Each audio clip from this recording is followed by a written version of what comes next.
Okay, so again, hello and welcome everybody. We are going to get started with our stress management webinar, and specifically it's called stress management because we're not just going to be focusing on how to reduce stress. I know that might sound a little funny, but we're going to find ways to kind of dial up the stress and dial down the stress based on what each individual specific situation that you encounter needs.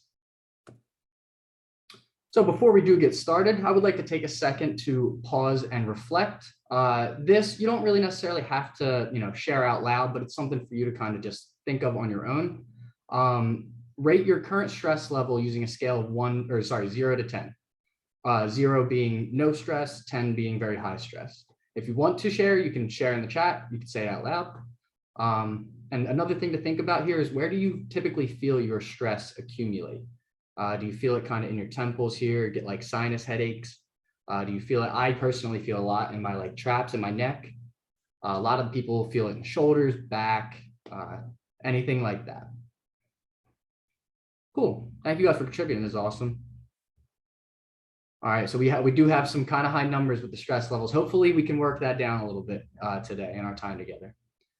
So the point of this exercise real quick is just to kind of carry on the theme of awareness that's going to be so prevalent in our discussion today.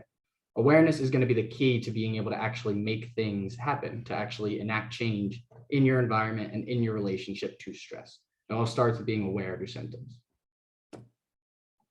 So again, let's right away, let's attack those higher stress levels. We're going to take a second, find a comfortable and relaxed position. Maybe close your eyes, settle back into your chair. We're going to do a quick body scan meditation, about just a minute. All right.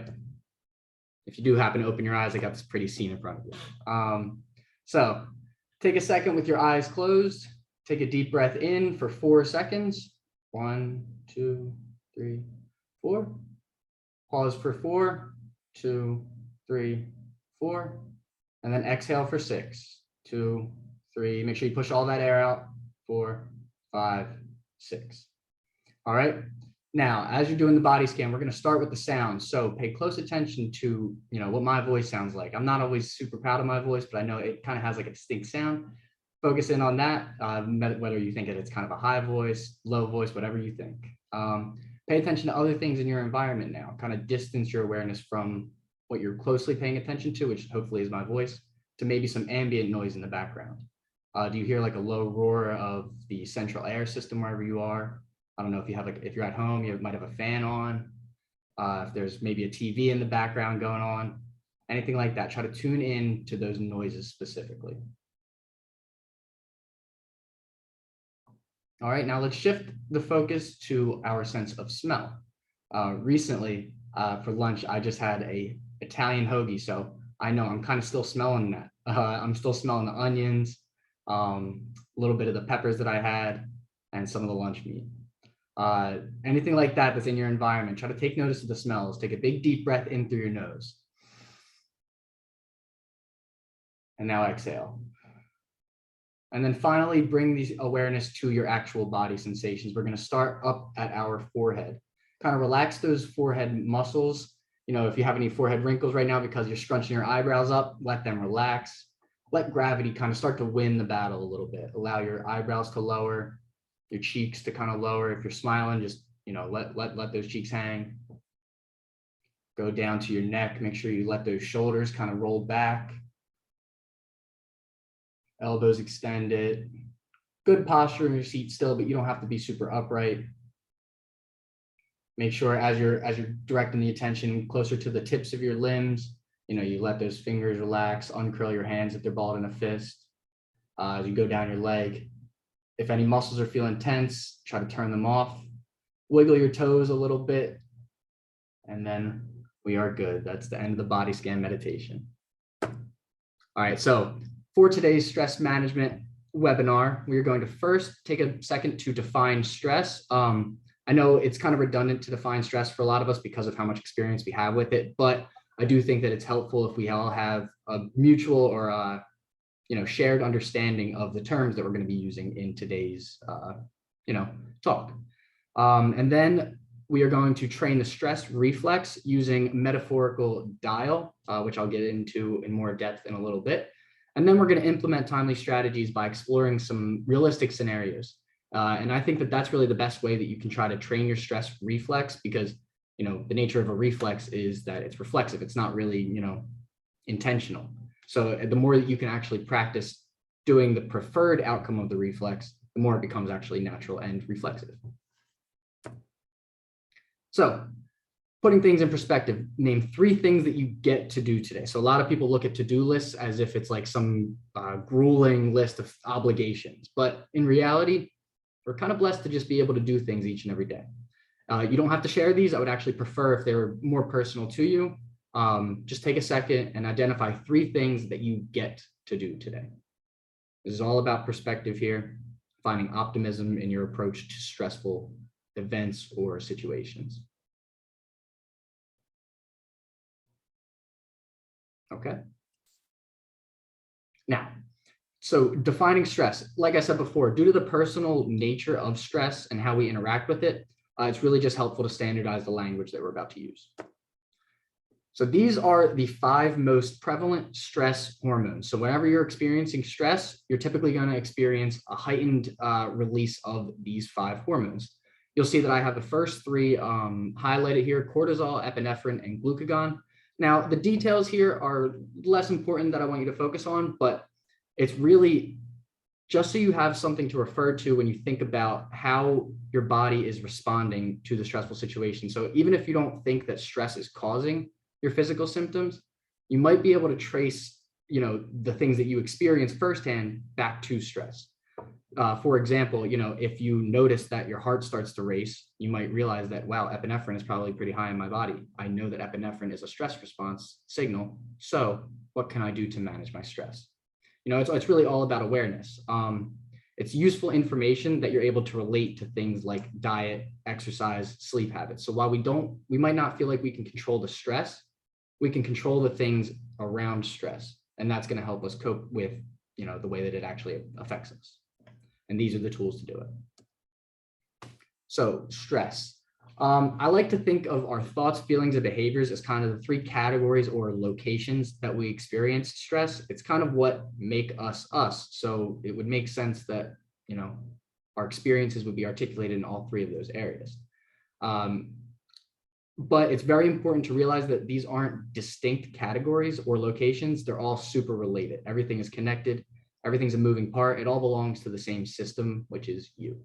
One thing I want you to key on here, though, from this slide, the graphic down there is just a super complicated, like scientific explanation of what a reflex is, but I kind of summed it up in this line here. So whenever you experience a stressful situation, it goes something like this. Obviously there's way more to it, but you receive or interpret the stimulus, which is whatever is causing the stress, the stressor. Your body or your reflexes select and execute the appropriate response. Appropriate is, in quotes, because it's not always the one that we desire, but it's the one that your body thinks is the most appropriate to deal with whatever the stressor is. And then after the circumstance, you always refine strategies based on the outcomes. That's when your body actually learns which reflexes are most effective.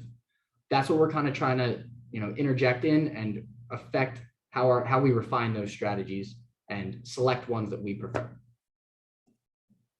So, and it's also really important that we know our individual stress signals. So for short term, I'm sure we can all kind of find some of these to relate to. Me personally, whenever I'm feeling stressed or anxious or nervous about something, I definitely experience some shakiness, a little bit of irritability. Honestly, I get a little snappy. And then long term, these are kind of the less obvious impacts of stress. But if you notice any of these issues, it's kind of just an indicator or a clue that maybe, chronic stress is an issue that you're dealing with. And again, like I said in the beginning, awareness is always going to be the first step to being able to make a change. So me long term, I definitely have some sleep disruption problems from like a little bit of chronic stress. I'm getting a little bit better with that actually as I get older. And also I experience some skin problems. Whenever I'm super stressed out, I definitely always experience breakouts. So even if like stress doesn't affect something right in front of your face, even if you feel stressed out, but you're not noticing necessarily a racing heartbeat or something like that, it's still having an impact on you. And that is going to afford us a little bit of ground to identify where we can interject. The key here is to have the knowledge and make the connections when it is appropriate. So I don't know if you've ever seen this kind of funny GIF in the top right corner, but those are just two of the Jonas brothers. They spin a table around and they say, look at how the turntables, kind of just a funny joke in my mind. But can stress be a positive thing? What might stress or positive stress look and feel like? And has stress ever helped you with anything? If you guys are reflecting on these three questions, please feel free to share in the chat, or I'll give you guys a second actually if anybody wants to speak up and share out loud. Any of the three, it's your call. Whatever is kind of piquing your interest, making you think a little bit.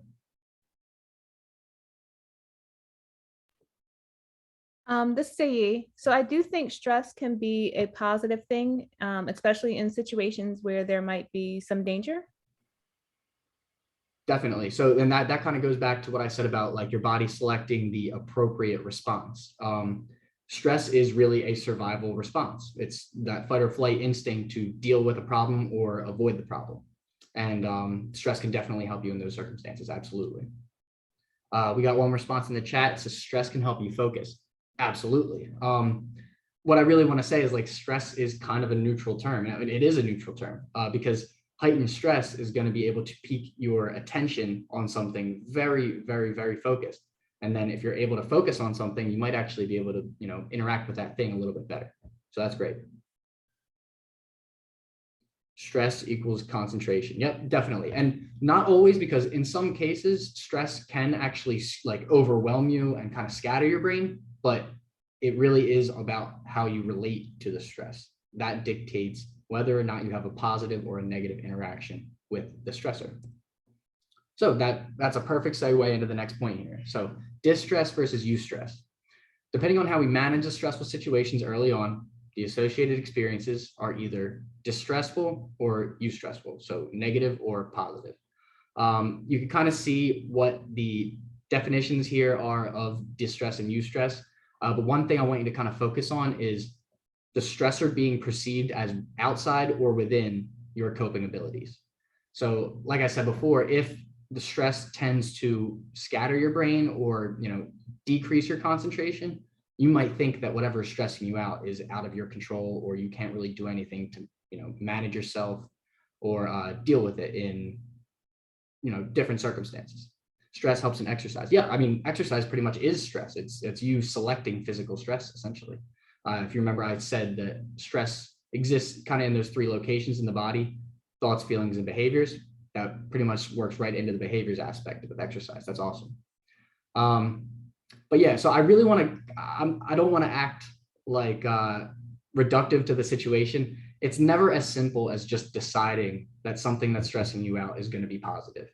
It's really not about willpower. It's about training your reflexes, though, and about establishing a dependable relationship with managing and dealing with the stressor. It's any skill that you're trying to build, it starts with practice. And once you practice something, it becomes a habit. And then over time, habits become reflexes, and you can establish whatever reflex that you really find favorable. So we don't have control over a lot of things which cause the stress, but we do have control over what we do as a result of stress. And that's kind of the point I was saying before about the, perceiving the stressor as being outside of or within our coping abilities. It's not always just about the stressor, it's about the situation around the stressor. So in order to train the stress reflex, you need awareness and a plan. Awareness, that key element that I said is going to be very pervasive over this entire talk. And then I'm going to help you kind of create a plan for dealing with these things. And again, you recall the body's natural response to stress, and then we're going to try to emulate it together. So one thing that I want to say as we begin to learn how to train the stress reflex is that you can learn to train these skills through scenario-based exercises, which is exactly what we are going to do. But because of how personalized things are, you're never going to have a sequential to-do list of how to handle each situation that life throws at you. There's just too many unique experiences. But as long as we establish kind of a framework or techniques that you can follow to guide yourself down the right path of thinking, you're going to be able to kind of deal with these things a little bit better than you might have before without the plan. So as I mentioned, we are going to now conceptualize the dials. So the dials represent our best tool for controlling stress. Stress, as we know now, is a neutral term. And it kind of just like, you could think of it as the amount of energy or volume on a system. And that's what I kind of want to picture here with the image at the bottom of the screen. You represent that system. These three knobs represent the stress that you'll feel in the different locations that stress manifests. So those thoughts, feelings, and behaviors. Emotions I have here, but it's feelings too.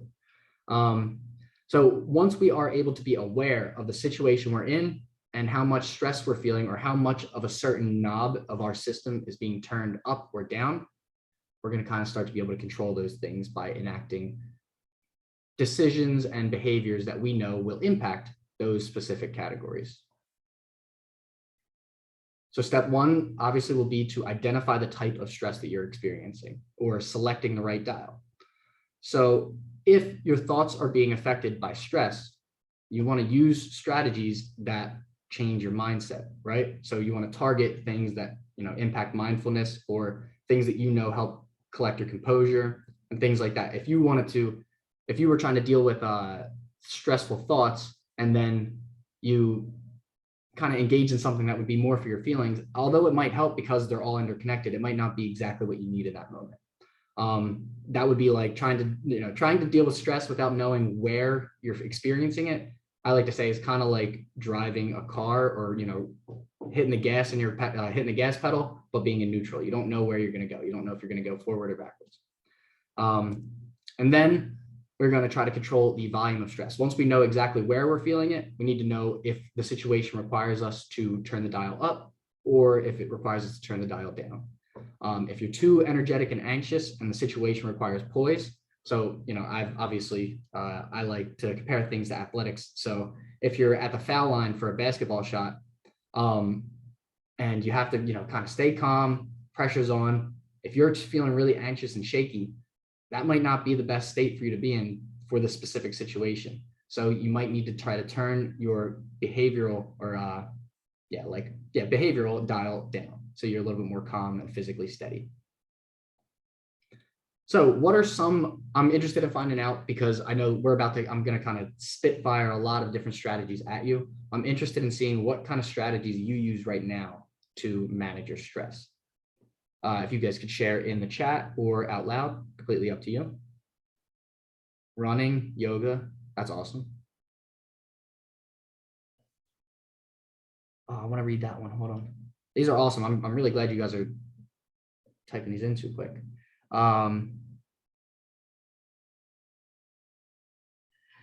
Let's help, and it's similar to what you discussed.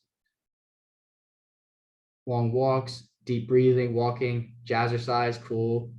Eating well, watching comedy is always awesome because it kind of just puts things in perspective too. A chiropractor, I mean, especially if you start to manifest your stress in the physical, and you carry it a lot in your back. Medication, that's definitely great too. If you've gone to a doctor and everything, that's going to be the best way for a lot of people. Meditation is also awesome. Snuggles with pets, I love that. All right, cool. This is great. Thank you, guys. So I love all these things, and I want you to start to try to kind of compartmentalize. And although nothing is discrete because it's all interactive, I want you to try to compartmentalize these strategies as ways to deal with your mindset, your nutrition, your movement, and your recovery. So this is kind of like a little Exos plug that I have here, a little advertisement almost. The 4 pillars of performance are our representation of how to take control of the factors of your life in order to live a happier life. And we've categorized everything into mindset, nutrition, movement, and recovery. MNMR. Those are our 4 pillars that help hold us up. So as we discussed the practicality of the 4 pillars, I know this is like a ton of information. This is more, kind of just flexing the Exos stuff. But here, the thing that I want you to key on is how each one relates to stress. And these are just, quick examples, but it's something to guide your thoughts. So if you're ever noticing that you're experiencing a lot of stressful thoughts, you might want to target mindset strategies. Or if you're noticing you're experiencing a lot of stressful emotions, nutrition has a huge impact on your hormone regulation. And then if you're experiencing behavioral stress, that movement, recovery, and all these things impact different things, different ways. But you might find strategies that you like in certain categories, and having the framework to kind of be like, okay, let me think. I'm experiencing stressful thoughts. Let me think about how to target my mindset. And then you go down the line of mindset strategies. which we're about to talk about. But before we do, I saw this really cute cartoon a little while ago, and I just thought it was kind of funny. So when you feel like everyone hates you, sleep. When you feel like you hate everyone, eat. And when you feel like you hate yourself, shower. And I just think that it's cool because even though these strategies might not work for everyone, it kind of reminds you there's always something you can control and which will impact how you feel. And it could be as little as, just grabbing a bite to eat if you're feeling irritable. If you eat something, it might just calm you down. So there's always something you can do.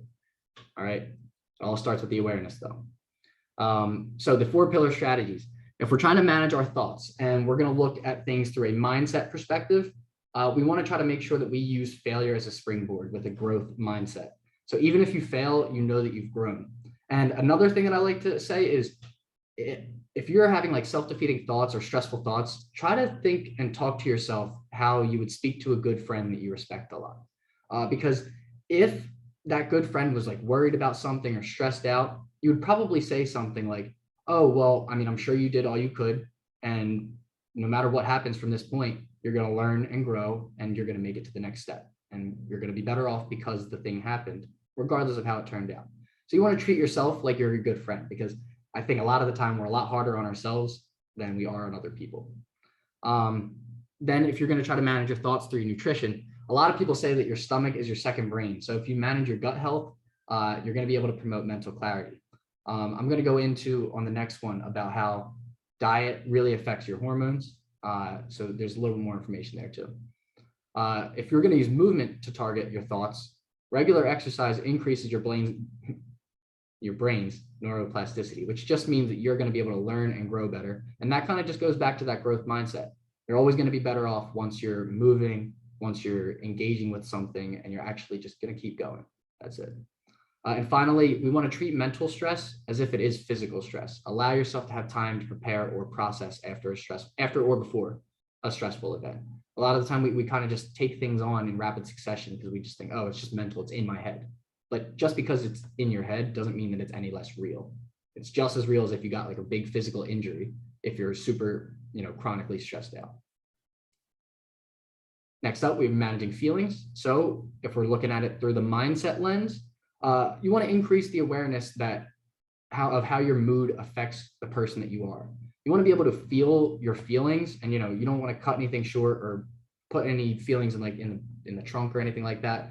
But you also don't want to become the emotion. You want to be able to live the emotion and let it pass, but you don't want it to become you. So if you're feeling upset or angry, you can feel that way and you're going to notice how that feels. Pay more attention to the symptoms of how it feels rather than how it's supposed to affect how you feel. When you're feeling upset, a lot of the time you get red, you get hot, you get a little shaky, your heart starts racing. Notice these things and say, okay, I'm mad. I need to do this because I'm mad. What helps you in a situation where you're mad? And that's going to be a very personal strategy. And then you're going to look at nutrition. So creating a healthy relationship with food and your hunger cues. Different foods release different chemicals. So, and I actually say that in the, it's a little bit part of the movement thing too. I like to, when we're talking about feelings, I like to kind of boil it down to hormones, if you haven't noticed. But so everybody knows like turkey makes you sleepy, or that might be, some people consider that a myth, but it does release tryptophan and serotonin. And those are chemicals that, when they're released in high amounts in your blood, do make you sleepy and relaxed. Fruits provide you with quick energy. And if you eat foods that are high in fiber, that actually provide you with the slow burn energy. So these are just things that you got to keep in mind, because if you're ever feeling like under stressed, meaning that you don't have any energy and you need to actually like perk up for something, one of your tools to turn the behavioral dial or emotional dial could be eat a bowl of fruit. It could be really effective. So then you look at movement. If you exercise, that immediately releases dopamine and serotonin into your bloodstream, not to mention helps balance testosterone and estrogen regulation. And I'm sure a lot of us are aware of the different implications that those hormones can have on your general feelings of stress and your experience in your day. And finally, again, you need time to experience your emotions too. You don't want to kind of just have things be in rapid succession and become overwhelming. And finally, we'll talk about managing behaviors. If you like to-do lists, use them. If you like winging things, take care of the framework and how to manage your intuitive decisions. So you're going to try to separate how you feel from how you behave. Again, it's the exact same thing. You want to actually have time to plan. That's how mindset comes into the behavior thing. And then for nutrition, I think that if we are all able to kind of pay more attention to our hunger cues and be able to interpret why we feel a certain way and how it so often relates to food, we're going to kind of neutralize a lot of the stress that adds to an already stressful situation. So if something would have normally or has been putting you way above the edge, if you manage things like nutrition ahead of time or even in the moment, it might be able to bring that thing down to something a little more manageable. And then finally, movement. You can use movement directly to control where you're experiencing stress, so which dial you're experiencing it. You can shift it around if you're feeling mindset stress or thoughtful stress. You can go for a run, and that becomes articulated through physical stress, and then your body actually cycles through, releases hormones so that you lower your mental stress. I love it. It's awesome. All the systems are interconnected. As long as you're doing something with the intention of reducing the stress, you're going to be in a better position. And then finally, recover. This is kind of your traditional notion of recovery where you just manage the carryover to prevent burnout. Okay? You know, if you've been staying up late because of stress, you need to make sure that you prioritize sleep, things like that, stretching, and even foam rolling there, things like that. So now we're going to move on to implementing the timely strategies. And this is where we're going to talk through scenarios together. And hopefully I would really welcome you all to speak over your microphone with this one, but if not, it's okay. The chat function is definitely acceptable, but I think it's best if it's more of like a discussion, this one especially. So no amount of examples that we've worked with can really prepare you with that list of protocols. Like I said, it's important to have these strategies and a framework in the back of your mind though. So the framework that I want you to kind of internalize is build that awareness first and then have the plan. So in building the awareness, you're going to have to evaluate yourself and the situation you're in. And a lot of the time when we're stressed out, we're feeling overwhelmed, it's very hard to take a step back and assess, man, okay, I'm feeling like this. Why am I feeling like this? A lot of the time we just get caught up in the situation and it just perpetually goes and goes and goes. But you need to be able to take a second and evaluate yourself in the situation. If what you're doing, if your evaluation positioned yourself before the stressful event and you're experiencing, you know, the anxiety of something which is like foresight, you want to be able to avoid the distressing situation or mitigate your symptoms of worry if you can't avoid it. If it's during, that's your real-time awareness. It's your presence of mind. That's when you notice that you're currently really stressed out and you're in the thick of the cause of the stressor. You need to be able to use the awareness to channel stress in helpful ways. So there's always going to be a way to turn a different dial if the current dial that's up is causing you distress.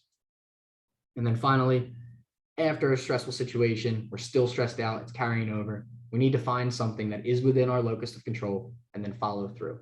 Regain control of the situation, position a different stressor within our coping mechanisms, and then regain and bring our body down in a comfortable way. So you have to ask questions like, what dial are we turning?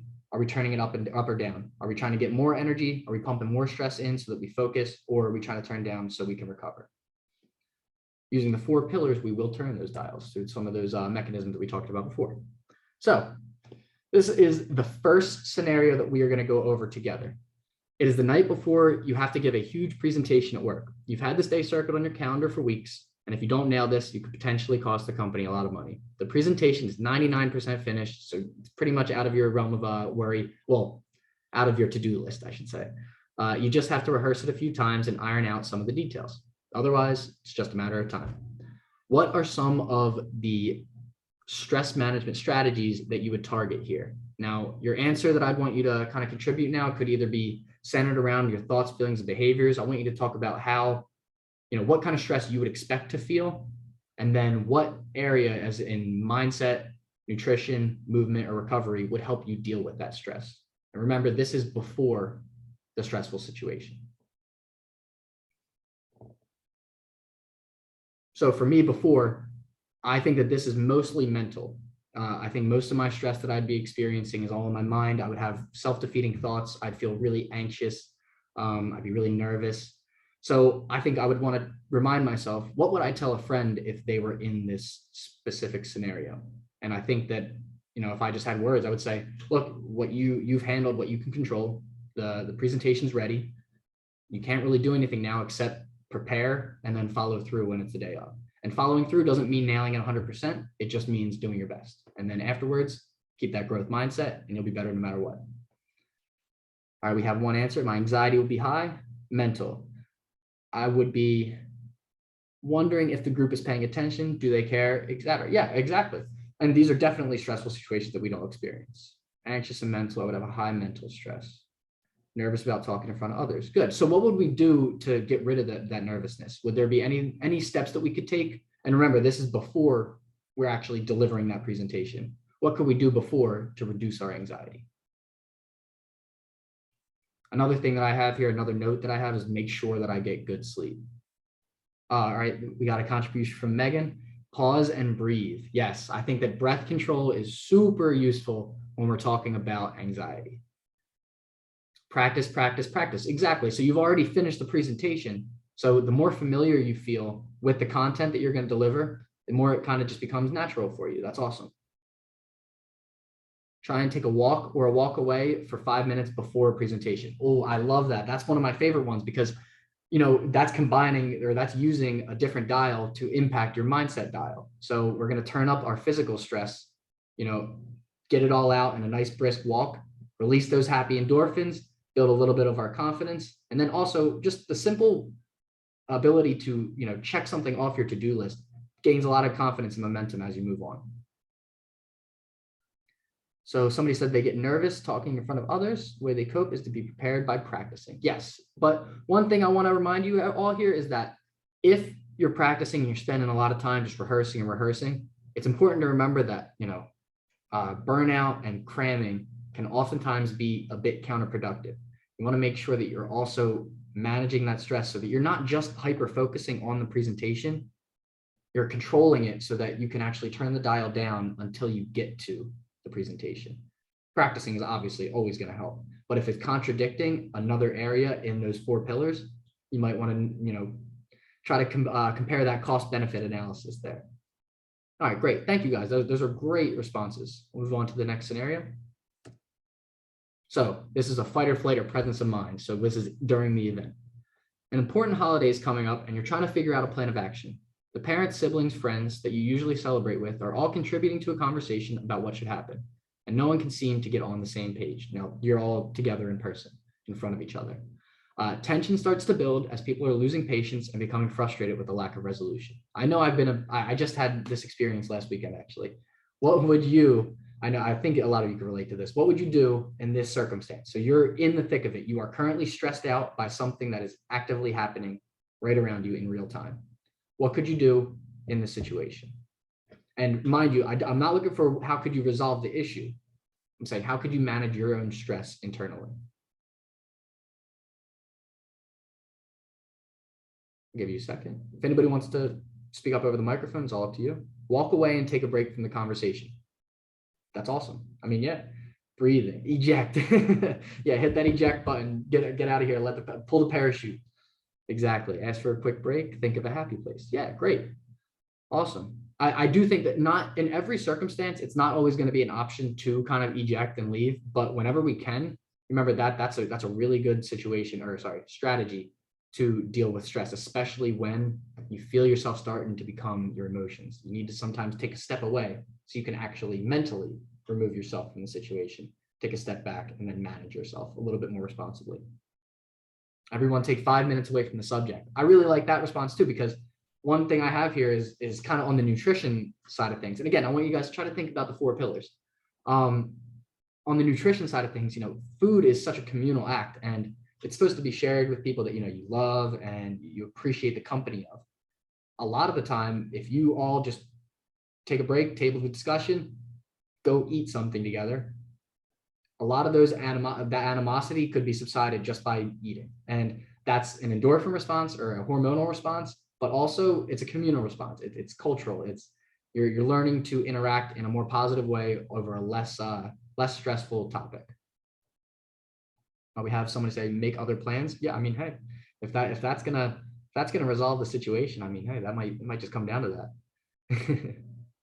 Good, awesome. And one last thing I wanted to mention is in those situations where you can't, get up and leave, little things like if you just take a second and stretching releases endorphins immediately in your body, and endorphins kind of mute your sensitivity to pain and stress and those things that your body takes as a threat. So once you have more endorphins in your body becomes more relaxed. If you just take a moment and stretch it out, it's not going to alter everything. It's not going to completely diffuse all the people around you, but you might be able to find that you are a little bit more in control of your own stress. And like I said, that is within your locus of control. All right, finally, this is the last scenario that we're going to talk about here, which is centered around rumination and hindsight. So you just get home after meeting with a friend. They're dealing with the recent loss of a loved one and asked to meet with you for a shoulder to lean on. You had a long conversation about the loved one, and you tried to give the best support you could, but you can't help replaying moments over again in your head, wondering if you said the right thing or really helped them at all. So this is really when you're trying to deal with that rumination, those pervasive thoughts that are just saying like, man, did I handle that right? Did I even help them? I really hope they're okay. I'm not sure if what I did was good enough. It's those types of feelings of stress that you're dealing with here. And this is after the stressful event. So you're not currently in it. What could you do to manage your stress in this situation? Again, think of the 4 pillars here. Mindset. What could you do for your mindset? What could you do based on nutrition? What could you do with movement to help mitigate your stress? What could you do with recovery? I think that after is a good time to use the recovery strategies. Check in again with that friend to see how they're doing. Absolutely. Definitely. That's a good behavioral aspect. Nice. So I think that kind of goes with the awareness of the situation, and you notice that you're beyond the stressful situation. You look for more things, like because you're past it, you can't really control what happened then in the past, but you can control what happens now and in the future. So say, oh man, I'm not sure if what I did was good enough. Let me reach back out to them and just check and see if they're doing all right. Exactly. It's pretty simple, but being able to actually do something is going to help your stress, especially with ruminative thoughts. Review with another friend or family member for feedback. Oh, I think that's a great emotional strategy. And although it's like you're using a behavior to do it, I think that's really going to help your emotions, because a lot of the time when we have these ruminative thoughts, like we start to get sad because we think the sadness that our friend could be experiencing is then a result of us, or as a result of our lack of doing something. And a lot of the time, if we talk to the friend, they're going to say much nicer things than we would have said to ourselves. So that's an amazing strategy. It's always good to be able to lean on people. Do we have any more ideas how to manage the stress here? Ideas and feedback from another friend or family member? Absolutely, definitely. And that doesn't even have to be a super drawn out conversation. You could just be like, hey, my friend's going through something and I told them this. Like, what do you think? How would you respond to that situation? And although it might not be the most accurate thing because they're not actually experiencing the loss, they'll give you a good idea about how you did. And with knowing that, you're going to know how to take control and what the next step might be. I also think that that's a pretty good way to bring finality to the situation. So that can even be a mechanism of recovery, because we're going to prevent the carryover into the next interactions that we have with other people. We're able to kind of put a pin in things and understand things a little better. Try to write down how you're feeling and reflect on it. Yeah, that's awesome. Go for a walk, talk it out with yourself. Maybe the walk will help you let go of it. Yeah, absolutely. Ooh, one thing I'm going to talk about, I don't know if any of you are planning on coming to the walk and talk that I have planned. It was supposed to be earlier in the month, but the rain rescheduled it. It'll now be on the 27th. But that's going to be something I'm talking about. When you go on a walk, you experience something called optic flow, and that puts your body in like a euphoric state, and it actually helps clear your mind and really kind of just give yourself a reset. So when you walk outside and you experience life passing in front of you, your body starts to go in line with that sequence, with that keep the ball rolling kind of mindset. Tell yourself you were there, you made time, you gave it all you had at the time, and then check back with a friend. I think that's awesome.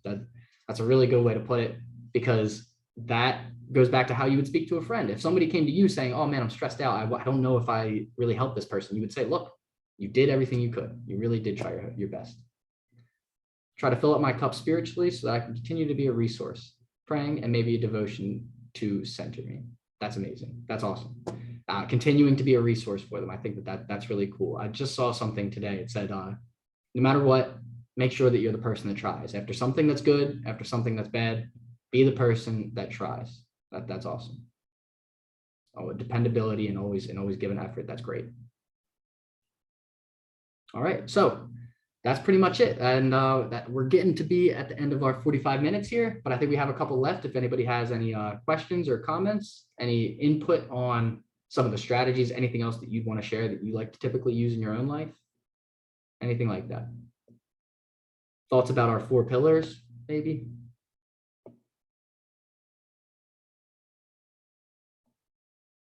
If nothing, I just want to leave you with one final thought. Remember that it's always going to take awareness first to be able to kind of practice these strategies. Once you're aware of how you're feeling in a situation, then you're going to be able to take the steps to rectify how you feel and reduce or turn up the stress that you're experiencing. What can we do when the ball is hit to the Phillies' third baseman? Oh man, well, hopefully we'll buy him a U-Haul and we'll get him out of here. He said he hates it here anyway, right? Nah, I liked what he said though after that, because he was like, yeah, I said it, emotions got the best of me, and he owned up to it, so I can't be too mad at him for that. And plus he can hit it, so we'll keep him around as long as we can. I think coach him up, not down, right? It's that growth mindset. Thank you guys for coming today. I hope you enjoyed the talk. Let me know if you have any questions, and I'll always be available as a resource for anybody that needs help managing stress, in the day-to-day. Thank you, everybody, for coming. And don't forget to check out Team Philly Acts for the rest of the events for this month, including, as Connor mentioned, the walk and talk that's on the 27th. There is an in-person one, and there's also a virtual walk that will be happening on the same date at 1 p.m. Thank you, everyone. Thank you.